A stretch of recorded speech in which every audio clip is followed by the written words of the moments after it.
Hey guys, what's going on? It's your boy Bowser Jr. Fan 13, and welcome to another Mega Man Let's Play. This time we are tackling Mega Man 4. Alright, we're back in the mainline Mega Man games, so let's go ahead and get started. I've been waiting for this. Alright, the fourth game in the NES Hexology.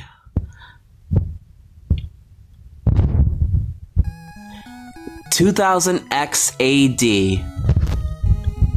Household robots rock and roll were created by master robot designer Dr. Light and were enjoying their peaceful days.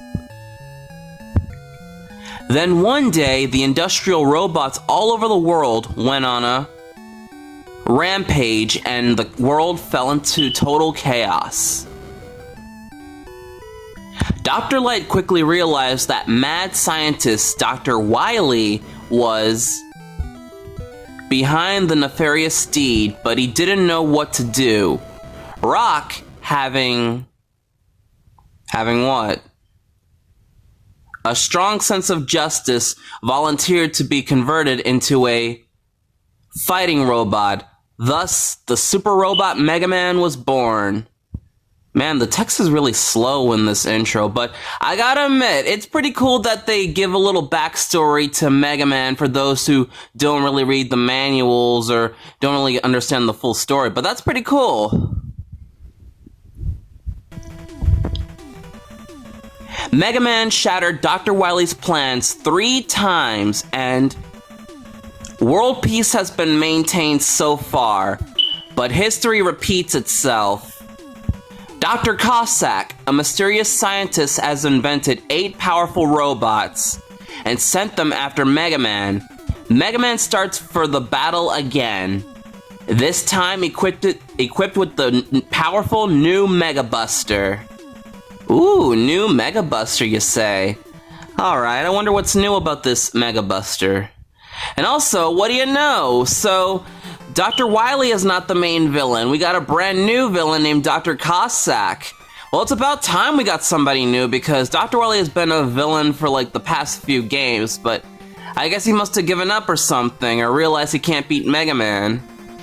And of course we got 8 Robot Masters as per usual, and as the game says, Dr. Cossack built 8 Robot Masters, so these are not Wily's robots, these are 100% Dr. Cossack's robots. The Robot Masters field guide even confirms this. So, yeah.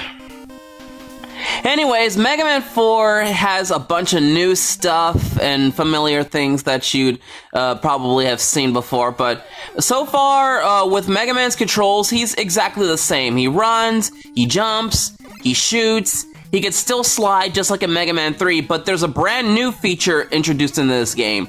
So if you hold down the shoot button, Mega Man will charge up his Mega Buster and fire a charge shot. And this charge shot is very helpful. It's very powerful and it could blast through enemies and waves of enemies like it's no big deal. And it makes dealing with some enemies very easy, especially ones with big health bars. So that's pretty awesome, and this would become a staple for the rest of the series. So anyways, we're taking on our very first Robot Master, Toad Man. And let me just start by saying that the beginning of his stage is brutal because, well, in this segment, you have to jump over platforms and stuff, but you have to do it while it's raining. And the rain can push you back when you're jumping in midair, so you have to, when you're jumping over these platforms here, you have to take like pixel perfect timing and watch out for swarms of enemies like these umbrella guys and the birds that keeps flying towards you and stuff. Like, they could be a real hassle to deal with, especially when you're trying to platform. But either way, as long as you know what you're doing, you shouldn't have any problem. Toadman was originally created by Dr. Cossack to produce rain for farm fields during droughts. However, for whatever reason, Dr. Cossack also decided to, hook the amphibious robot with, rain that is mixed with producing a formula with a strong acid. So Toadman can basically shoot acid rain, basically. Well, that seems kind of dangerous. Like, he'd be extremely lethal, and now, I mean, even though he was built for creating farms, or rain for farms and stuff, and crops, now it's gonna get ruined because of the acid rain. But, yeah.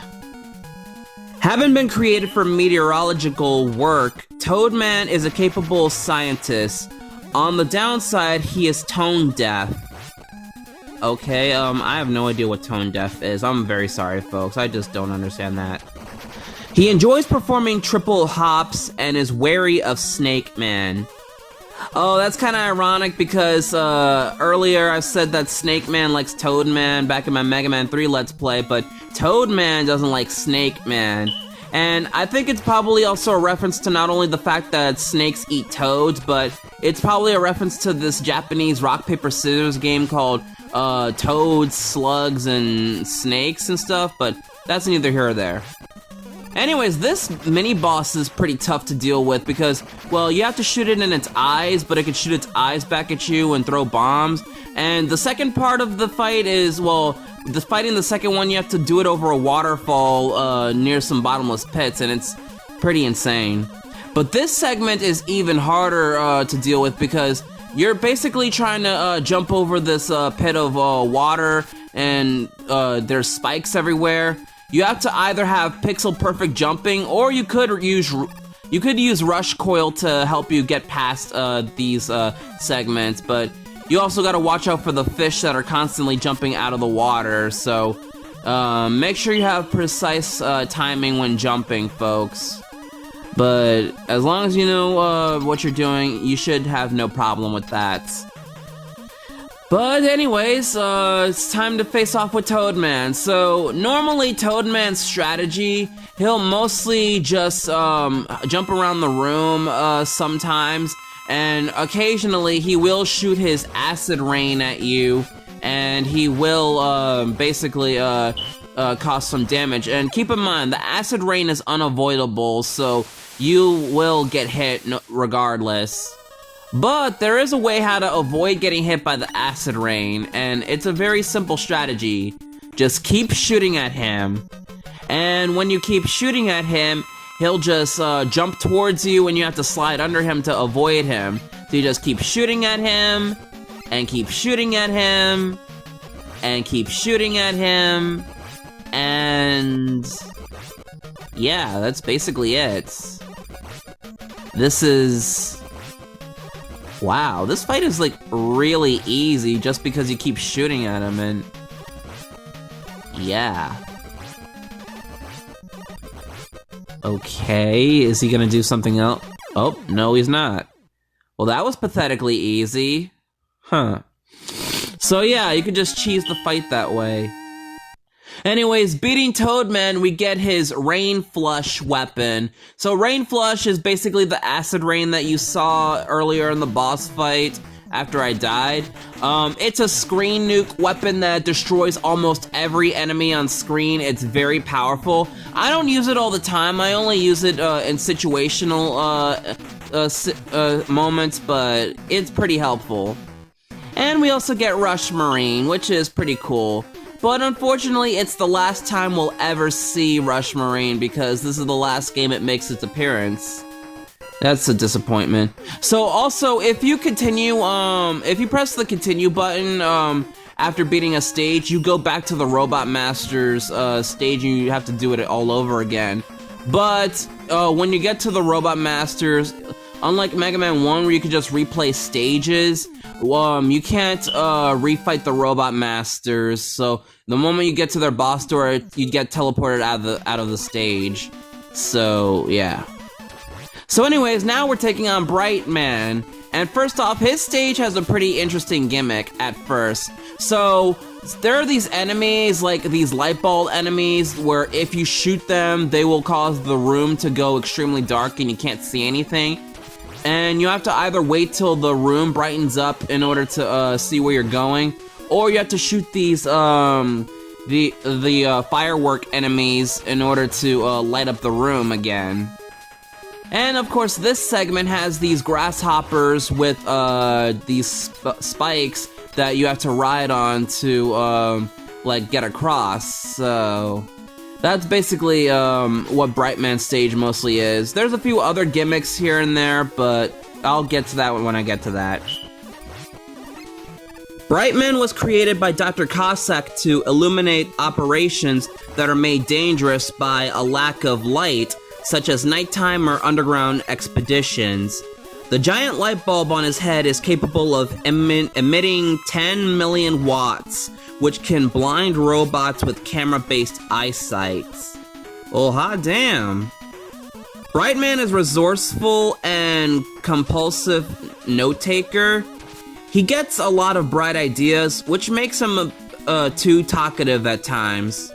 Oh, so he's basically like me when I was a kid because I talk too much. That's not funny. He dislikes neon lights. Okay, I mean, is there really any difference between neon lights? I don't know. Anyway, so, these platforms, are also part of, Brightman's stage gimmicks. So, not much needs to be said about these, but, the platforms that you just saw me go through in that secret little path, so there are these red platforms that swing you from one side to the other, but the moment they get to the other side of the rail, they fall down and you have to, jump to, get yourself to safety, otherwise you're gonna die. The green platforms, on the other hand, they just go back and forth, and, they just, last, long, so that's a pretty interesting, thing to see. But that grasshopper segment with the spikes is really tricky, especially with those totem pole robots that block your way. Like, I could see that they wanted to push the difficulty a little bit with some of these stages, but don't you think that was a bit overkill? And yeah, so this can get a bit tricky with these platforms, especially like when it gets dark, because they got the light bulb robots as well. So you also gotta time your jumps too. So if you don't time your jumps in time, or just or if you don't jump at the right moment when the platforms swing, you will fail. And that does happen to me sometimes whenever I play Mega Man 4. But that's something. You f***ing asshole! Sorry about that, folks. Alright, there we go. That's a lot better. Alright, so now we're finally at Brightman's. So there's actually another way to cheese Brightman's fight, just like with Toadman. So basically, Brightman's fight, he'll jump around and shoot his little arm cannon at you, and he'll use his flashing light to stop time for a few seconds and freeze you and leave you open to attacks.